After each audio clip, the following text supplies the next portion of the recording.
ఇది మన హైదరాబాద్లోని ప్రకాష్ నగర్. ఇక్కడ టీ తాగుదామని వెళ్తే రోడ్డు మీద పిల్లలు క్రికెట్ ఆడితే కనిపించారు. వాళ్ళని కాసేపు గమనించిన తర్వాత చిన్నప్పుడు మేము చేసిన అల్లర్లు అన్నీ గుర్తొచ్చినాయి. అయినా ఒకసారి దగ్గరికి వెళ్ళి వాళ్ళకి తెలియకుండా లాంగ్ నుంచి చూసి ఒక వీడియో తీస్తూ ఉన్నాను. ఒక పక్క బళ్ళు వస్తున్నాయి, చుట్టుపక్కల ఇళ్ళు ఉన్నాయి, బాళ్ళు. ఇక్కడ రూల్స్ ఏంటంటే మన క్రికెట్లో ఉన్నట్టు ఉండవు. 1 స్టెప్ క్యాచ్లో ఒకటే, 1 మిస్లు ఒకటే. ప్లేయర్స్ తక్కువగా ఉంటారు, అవుట్ అవడానికి పాసిబిలిటీస్ ఎక్కువగా ఉంటాయి. చూడండి, వాడు సెల్ఫ్ అవుట్ చేయడానికి కాలు వాడుతూ ఉన్నాడు. ఒకడేమో అక్కడ బాల్ రాకముందే వాడు స్కిల్స్ ఇస్తున్నాడు, నెక్స్ట్ బాల్ ఇలా కొట్టాలి అంటూ. ఒక బాల్ అయింది, అది మరి ఏమి ఇచ్చాడు, నో బాల్ ఏమో.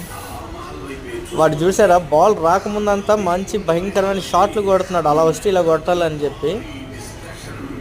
బౌలర్ వచ్చాడు, డిఫెన్స్ ఆడాడు. వాడు స్టిల్స్ ఇచ్చిన తర్వాత ఇది సెకండ్ బాల్. అరే ఆ బాల్ నిజంగా తగిలిందంటే అయితే 4 లేదంటే 6. అరే మళ్ళీ చూద్దాం. వీన్ని చూస్తుంటే బ్యాచ్లో చిన్నప్పుడు నాలాగే గుర్తు వస్తున్నాను నేను. ఇక్కడ ఉన్న ఒక్కొక్కరిని చూస్తే మనలోనే ఒక్కొక్కడు ఉంటాడు కదా, వాళ్ళే గుర్తొస్తూ ఉంటాం. వచ్చాడు బౌలర్, వేసాడు. ఆడే